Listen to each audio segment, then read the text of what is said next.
Louvado seja o Senhor.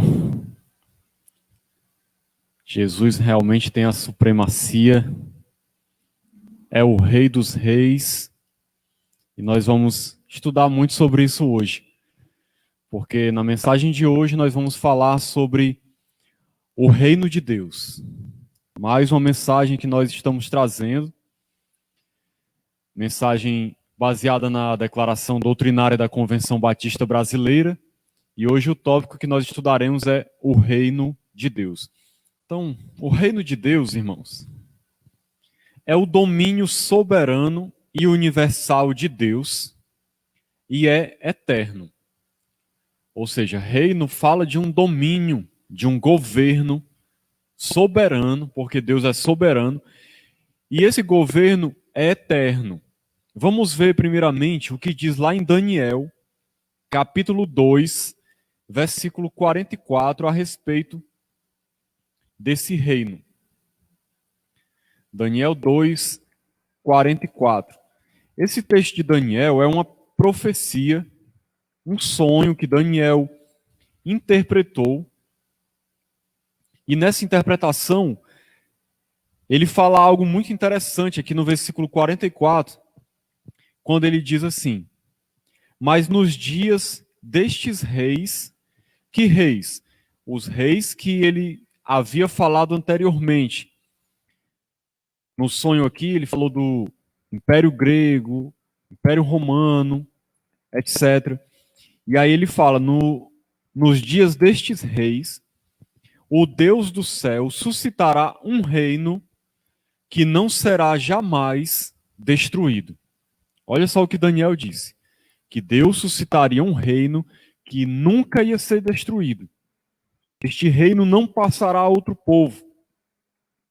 Esmiuçará e consumirá todos estes reinos, ou seja, os reinos terrenos do mundo, os governos humanos. Mas ele mesmo subsistirá para sempre, ou seja, esse reino que seria implantado, ele iria prevalecer sobre todos esses reinos humanos e ele durará para sempre. É um reino eterno.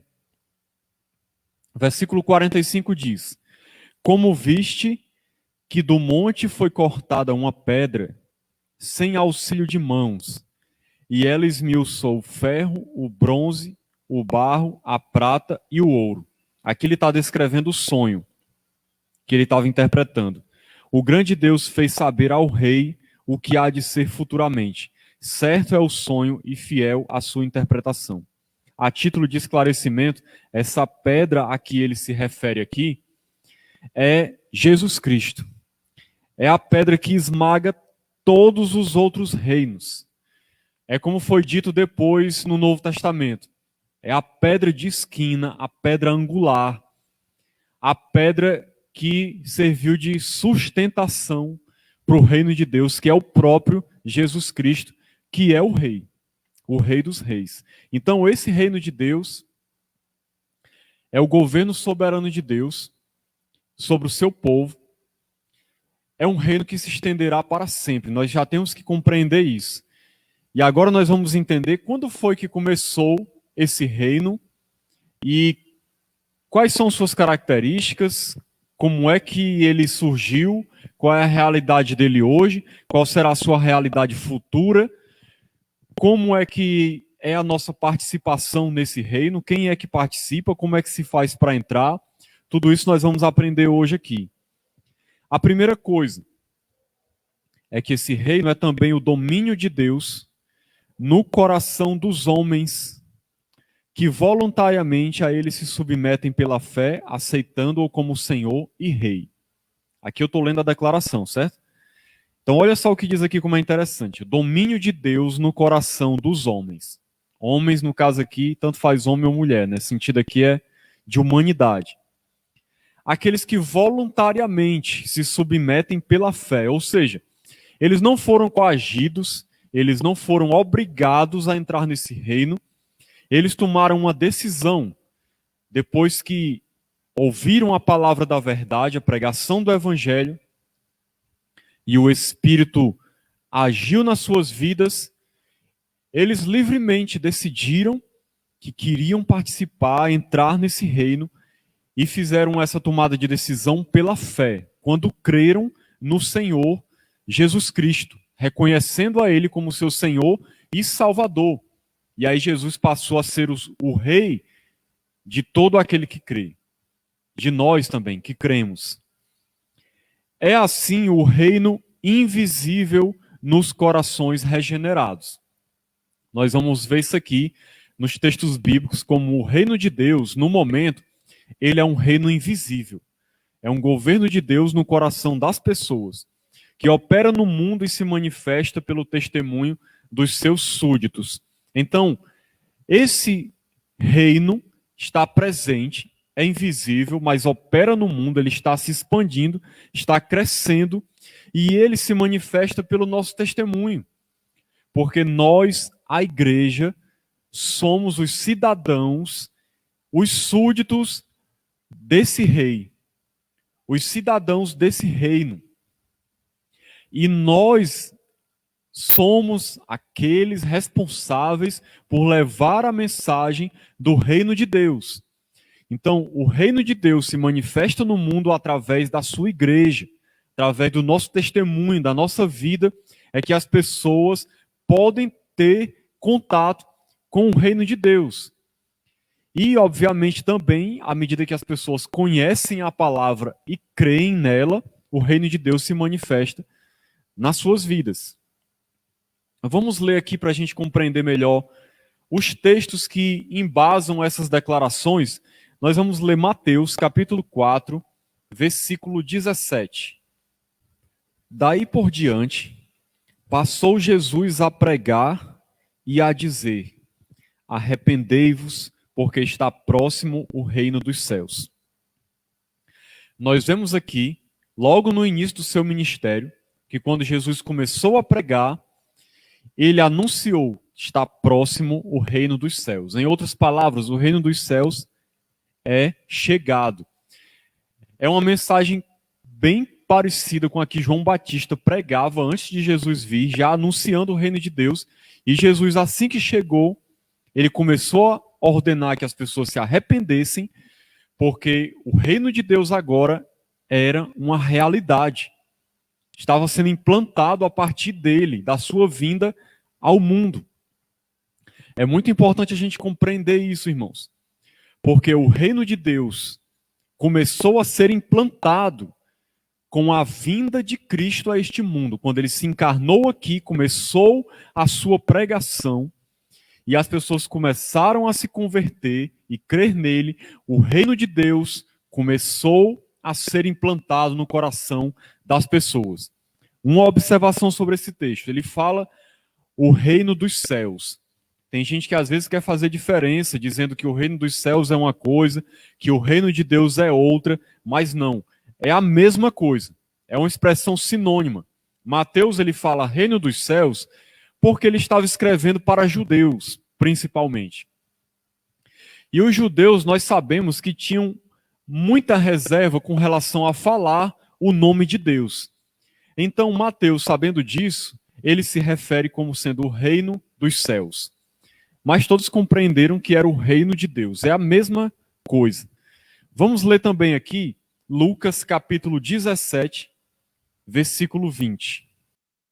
Nós vamos ler aqui alguns textos, porque é muito importante a gente compreender o que a Bíblia fala a respeito do reino de Deus.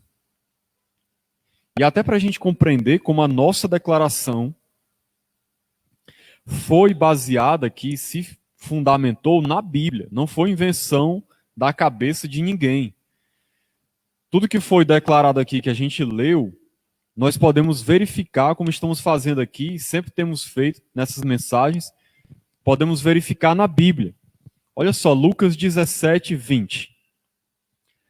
Interrogado pelos fariseus sobre quando viria o reino de Deus, Jesus lhes respondeu: não vem o reino de Deus com visível aparência, nem dirão, ei-lo aqui ou lá está, porque o reino de Deus está dentro de vós. Olha só que interessante, irmãos. Jesus foi interrogado pelos fariseus sobre a vinda do reino de Deus. Os religiosos daquela época, judeus, eles tinham uma crença de que o reino de Deus se manifestaria de maneira física. Seria um reino onde o descendente de Davi iria se assentar no trono de Davi e governar fisicamente ali em Israel e libertar Israel dos seus opressores. Então, se Jesus era o Messias, eles esperavam então que Jesus cumprisse isso. Literalmente, fisicamente. Muitas pessoas, quase todos, interpretavam dessa maneira a vinda do reino de Deus. Até mesmo os próprios apóstolos tinham essa expectativa. É tanto que quando Jesus morre, eles ficaram altamente decepcionados e frustrados, achando que tudo tinha chegado ao fim.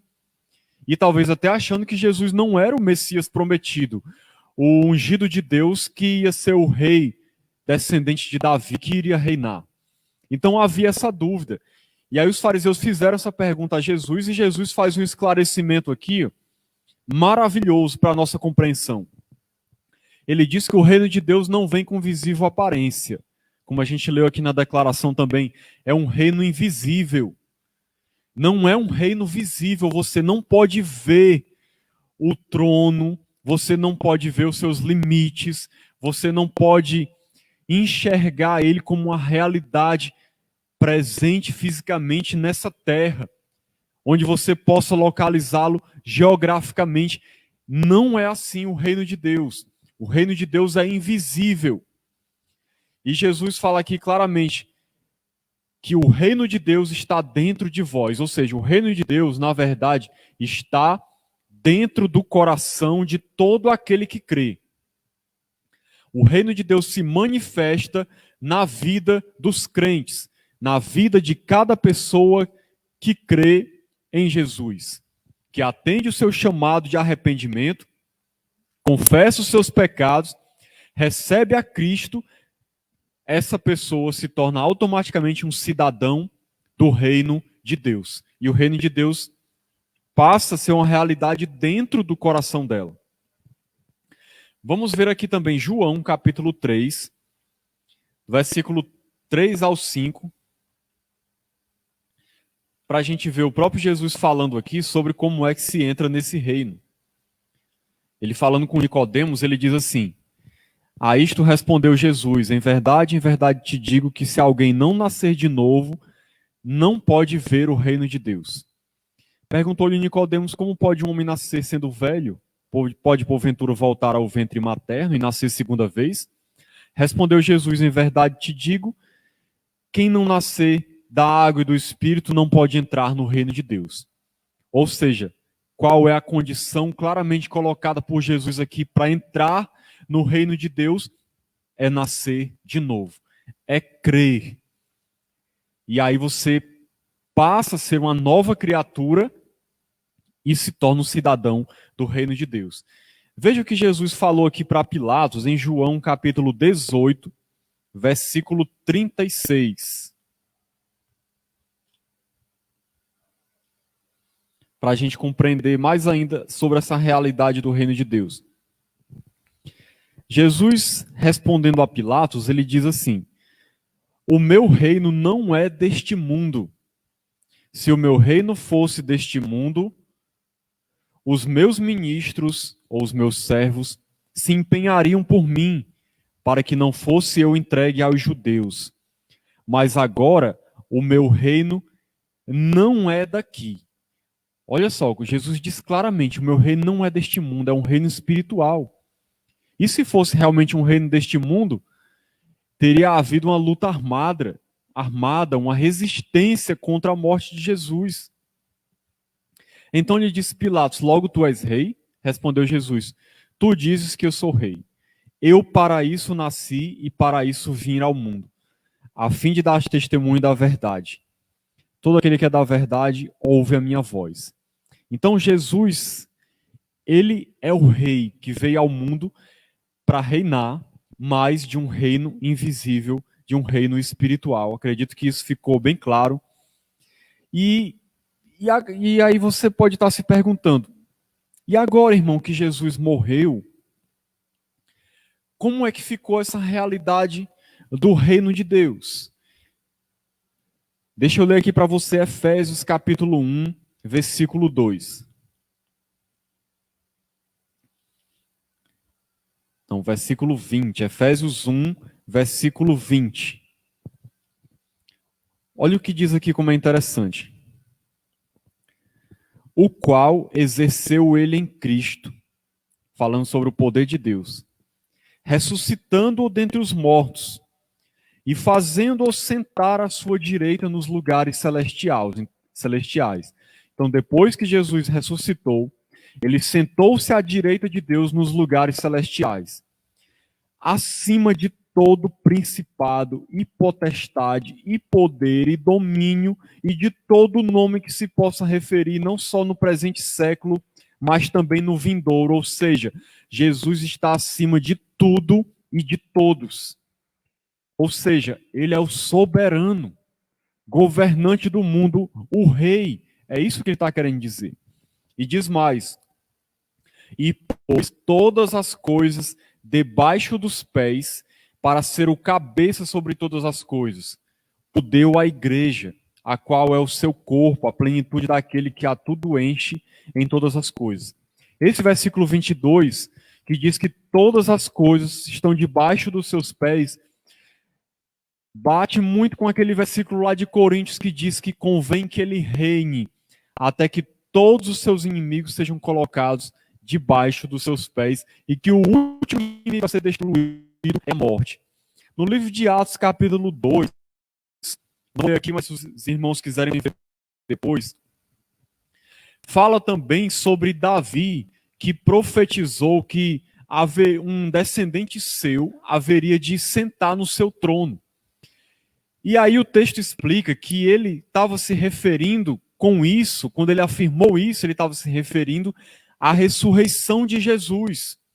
Ou seja, a ressurreição de Jesus foi o evento que marcou o início ali do reinado de Cristo no céu, quando ele se assentou no trono de Davi. Então Jesus, ele começou a implantação do seu reino quando ele veio a este mundo. O reino de Deus começou a ser uma realidade, as pessoas começaram a se converter e serem cidadãos do reino de Deus, mas Jesus se sentou realmente no seu trono quando ele ressuscitou. E agora ele está no céu, reinando. Ele está sentado à direita de Deus, como nós lemos aqui, exercendo todo o poder, como ele mesmo disse lá em Mateus 28. Toda autoridade me foi dada no céu e na terra. Então Jesus agora é o rei que está sentado no seu trono, reinando, um reino celestial, do qual nós fazemos parte, como cidadãos desse reino. Como diz lá no texto de Hebreus, ainda que não possa ser visto claramente que todas as coisas lhe estão sujeitas, porque só quem percebe isso, por enquanto, é a igreja. Mas é uma realidade que Jesus está reinando, ele está governando nos céus. Ponto 2 aqui da declaração diz: a consumação, ou seja, o momento em que vai se consumar o estabelecimento desse reino, vai se concretizar de uma vez por todas, a consumação, certo? O fim, assim, o da instalação do reino. Ocorrerá quando? Com a volta de Jesus Cristo. Preste atenção no que diz aqui, ó, como é interessante. Com a volta de Jesus Cristo será a consumação do reino de Deus, nesse sentido de implantação do reino. Em data que só Deus conhece, quando o mal será completamente vencido. Olha só o que fala aqui na declaração, como é interessante. Nesse momento da volta de Jesus, o mal será completamente vencido. Como nós vemos lá no livro de Apocalipse, tanto a morte, como o diabo, o falso profeta, a besta, todos os inimigos de Deus vão ser destruídos, vão ser derrotados e lançados no lago de fogo, enxofre. Então todo o mal vai ser vencido. Quando é que isso acontece aqui? Segundo o pensamento da nossa declaração, e que eu creio que está totalmente baseado na Bíblia, na volta de Jesus. A volta de Jesus é o acontecimento em que o mal é vencido, completamente vencido. E surgirão novo céu e nova terra, na volta de Cristo, para a eterna habitação dos remidos com Deus. Nessa nova realidade de novos céus e nova terra, onde nós estaremos ali com Deus por toda a eternidade. Então vamos ver na Bíblia agora os textos que provam a veracidade dessas afirmações. Vamos ler primeiramente aqui Mateus capítulo 25. Vai ser até essa parte agora, vai ser um pouco mais escatológica, falando do fim dos tempos. É até interessante para os irmãos que estão acompanhando as aulas da EBD, vai servir de complemento aqui essa parte que a gente vai estudar agora. Versículo 31 diz assim: quando vier o Filho do Homem na sua majestade e todos os anjos com ele, ou seja, está falando da volta de Cristo aqui, para arrebatar a sua igreja. Ele então se assentará no trono da sua glória. Só adiantando aqui, irmãos, que há uma divergência de pensamento. Tem gente que acha que esse momento aqui se refere a um julgamento que acontecerá na volta de Jesus antes de um reino milenar, literal, de 1000 anos na terra. Tem gente que acha que esse texto de Mateus 25 se refere a esse julgamento, onde Jesus iria julgar quem vai entrar e quem não vai entrar nesse reino de 1000 anos na terra, literal. Mas existe outra linha de pensamento que acredita que esse julgamento, quando Jesus se assenta no seu trono, ou seja, trono, se assenta quem é rei. A essa outra linha de pensamento acredita que esse momento aqui é o mesmo momento lá de Apocalipse, capítulo 20, onde fala do grande trono branco e onde Deus está julgando, Jesus no caso, julgando toda a humanidade, para ver quem vai para o céu e quem vai para o inferno. Eu acredito que esse texto aqui e aquele de Apocalipse se referem ao mesmo evento, embora tendo uma perspectiva diferente do evento, mas é a mesma coisa. Porque só vai haver um julgamento, não vão haver vários julgamentos. E eu vou mostrar aqui para os irmãos isso. E aí, quando é mais na frente aqui no texto, no versículo 34, diz assim: então dirá o rei, quem é o rei? Jesus, aos que estiverem à sua direita: vinde benditos de meu Pai, entrai na posse do reino que vos está preparado desde a fundação do mundo. Entrai na posse do reino. Em que sentido isso aqui, irmãos? É como falou na declaração. É o sentido de consumação. Esse momento aqui é quando vai se iniciar o reino de Deus em toda a sua plenitude. O reino de Deus se manifestando de maneira completa. E assim será por toda a eternidade a partir desse momento. Porque, entenda bem, no momento agora, presente, nós não estamos vivendo a plenitude do reino de Deus ainda. Nós estamos vivendo aqui na terra, ainda somos pecadores, ainda passamos por muitos problemas, lutas e dificuldades, mas Jesus já reina como nós vimos. Mas o reino de Deus não foi instalado em toda a sua plenitude. E esse versículo está falando do momento onde o reino de Deus se manifestará de maneira completa. E aí ele diz: entrai na posse do reino que vos está preparado desde a fundação do mundo. No versículo 41 diz assim: então o rei dirá também aos que estiverem à sua esquerda: apartai-vos de mim, malditos, para o fogo eterno, preparado para o diabo e seus anjos. Esse versículo aqui, é importante a gente compreender o seguinte: nós estamos estudando sobre o reino de Deus. É importante a gente entender se vai haver um reino milenar de 1000 anos na Terra, ou se esse relato que nós só encontramos no livro de Apocalipse sobre esse reino milenar é figurado, ou será que é literal? Como nós estamos estudando sobre o reino de Deus, é importante a gente compreender isso. como será essa realidade do reino de Deus, se ainda vai ter essa etapa de 1000 anos na terra. Esse versículo 41 é esclarecedor, porque ele diz que quando ele manda os da sua esquerda, ou seja, os ímpios, afastem-se de mim para o fogo eterno preparado para o diabo e seus anjos. Nós vemos lá no livro de Apocalipse que o momento em que as pessoas são lançadas no fogo eterno, ou seja, no lago de fogo e enxofre, como diz lá em Apocalipse, esse momento só acontece no final de tudo, até mesmo no final da descrição do milênio, quando o diabo é lançado lá, no lago de fogo e enxofre. Versículo 46. E irão estes para o castigo eterno, falando dos ímpios, porém os justos para a vida eterna.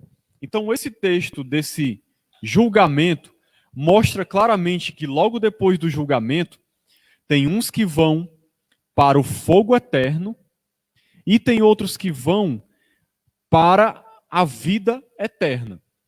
Ou seja, essas pessoas que são julgadas como o povo de Deus justo, elas não vão para um reino milenar na terra de 1000 anos.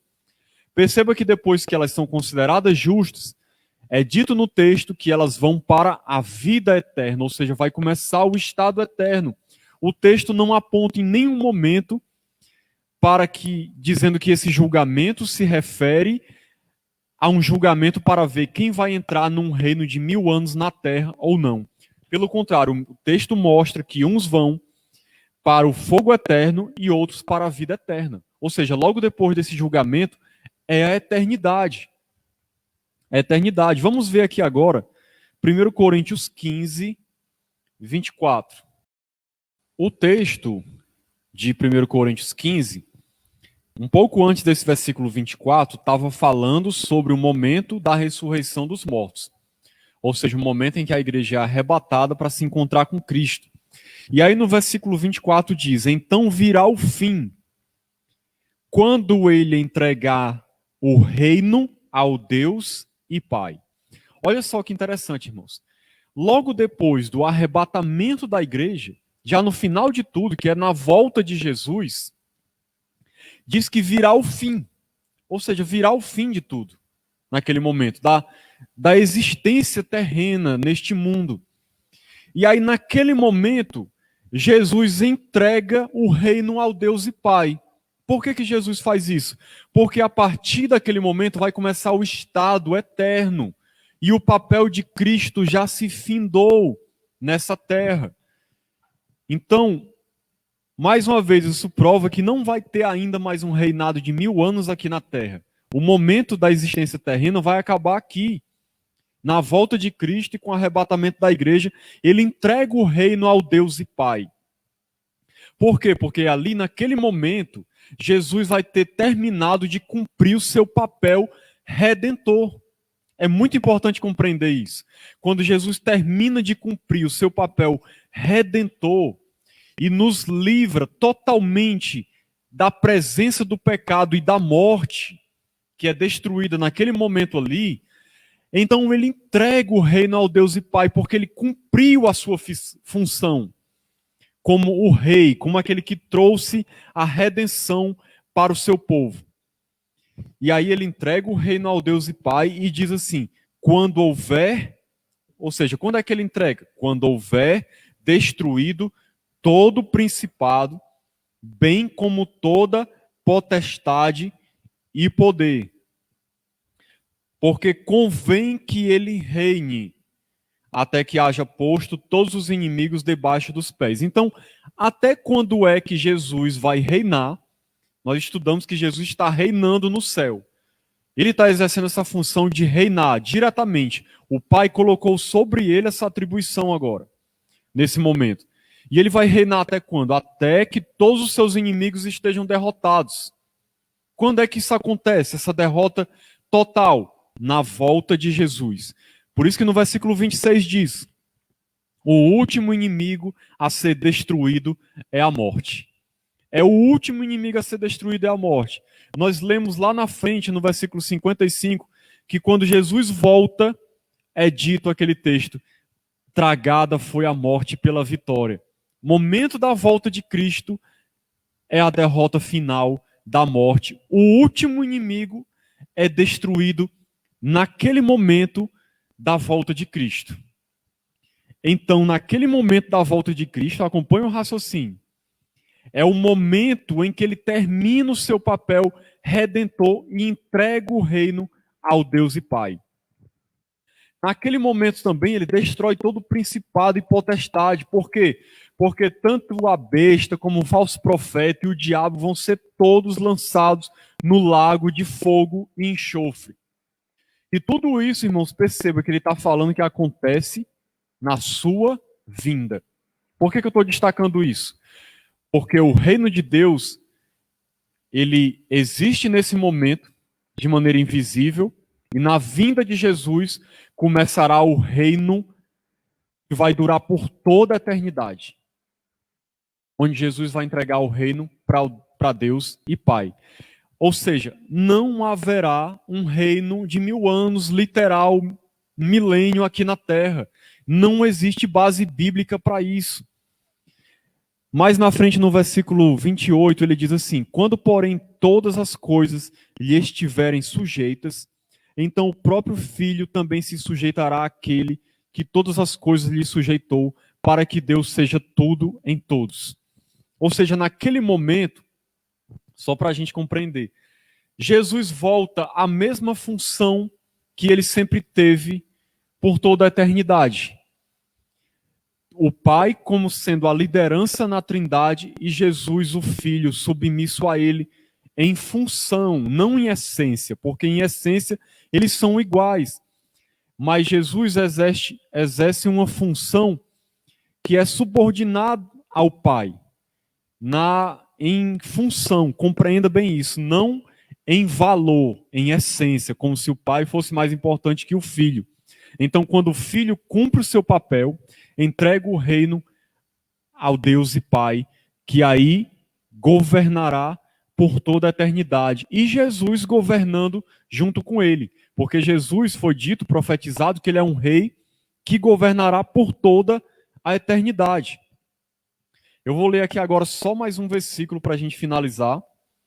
Apocalipse 11, 15. Para a gente finalizar essa compreensão do reino. Quando acontecerá essa consumação do reino, como é que vai ser? Apocalipse 11, 15. Olha só. O sétimo anjo tocou a trombeta. Aqui eu vou entrar só um pouquinho na aula de sábado, que não sou eu que irei ministrar, a irmã Laurice, mas eu não vou me aprofundar muito. Se você quiser saber mais sobre esse texto, veja a aula de sábado. Mas eu vou dar só uma pincelada aqui. Quando o sétimo anjo tocou a trombeta e houve no céu grandes vozes dizendo o quê? Preste atenção. O reino do mundo se tornou de nosso Senhor e do seu Cristo. Irmãos, esse momento onde toca a sétima trombeta, que é a última trombeta, fala lá em Coríntios também, é o momento da volta de Jesus. Ou fala lá em 1 Tessalonicenses 4, que ao ressoar da última trombeta, Jesus volta para buscar a sua igreja. E a última trombeta é a sétima trombeta. Na hora que acontece isso, que Jesus volta, aí o que é dito? O reino do mundo se tornou do nosso Senhor e do seu Cristo.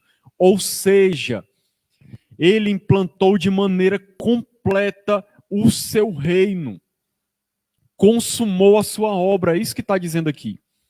E ele reinará pelos séculos dos séculos, ou seja, ele vai continuar reinando ao lado do Pai. O texto de Coríntios diz que ele entrega ao Deus e Pai, mas ele continua reinando junto com o Pai, porque o reino dele não tem fim. Ele reinará pelos séculos dos séculos. E aí os 24 anciãos começam a adorar, dizendo assim, preste atenção. Graças te damos, Senhor Deus, Todo-Poderoso, que és e que eras, porque assumiste o teu grande poder. Olha só, assumiste o teu grande poder e passaste a reinar. Ele está querendo dizer o que aqui? Que o Senhor agora assumiu o seu poder de maneira plena e completa e começou a reinar no sentido completo do reino, que até o momento não era assim.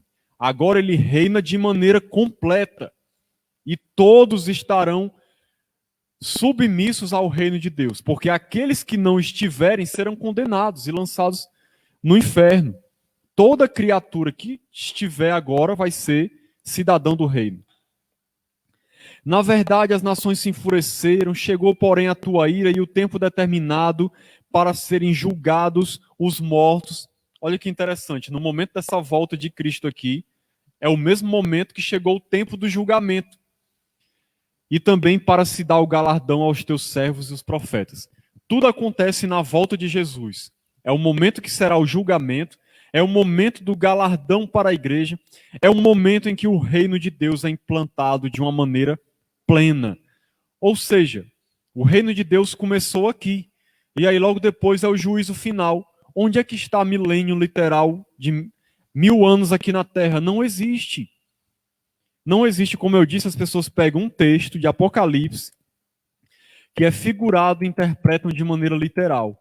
E muitas vezes se baseiam também em textos do Antigo Testamento, principalmente Isaías, que fala da glória futura de Israel, se referindo à eternidade. E aí eles pegam aquela descrição daqueles textos do Antigo Testamento e entendem que aquilo ali se refere a um reino físico do Messias sobre o povo de Israel aqui na terra. E aí, como eles interpretam o texto lá do Antigo Testamento de maneira literal, eles colocam as coisas mais absurdas na sua interpretação. Por exemplo, tem gente que acredita que durante esse reino milenar, o templo será restaurado, o culto no templo judeu, os sacrifícios serão restaurados, as festas judaicas, toda a questão cerimonialística judaica. Irmãos, uma interpretação dessa é um absurdo, porque se nós já estamos na nova aliança, todas as coisas da antiga aliança já foram abolidas, como é que eu vou ensinar que Jesus vai implantar um reino na terra, depois da sua volta, e restaurar as coisas da antiga aliança que já foram destruídas quando veio a nova aliança com Cristo? Seria um retrocesso totalmente sem sentido, totalmente sem conexão com o que a palavra de Deus ensina. Então, para fechar, eu só fazer um resumo aqui para os irmãos do reino de Deus. Jesus veio a este mundo, se encarnou, começou a pregar a mensagem do reino de Deus, e o reino de Deus começou a ser uma realidade no coração das pessoas. Quando ele ressuscita, ele se assenta no seu trono e passa a reinar do céu. E o reino de Deus continua sendo implantado aqui na terra, de maneira invisível, no coração das pessoas, de todo aquele que crê. No momento que Jesus voltar, se consumará a implantação do reino de Deus. E aí ele será implantado de maneira completa. Todas as pessoas que creram viverão essa realidade do reino de Deus de maneira plena. Quem não creu será condenado, e nós entraremos no estado eterno, onde o Deus Pai reinará com o Filho, Jesus Cristo, reinando juntamente com ele, e assim por toda a eternidade. O reino de Deus aí já é estabelecido de maneira plena e completa. Então que Deus nos abençoe, nos ilumine, nos ajude a compreender estas coisas, em nome de Jesus. Amém.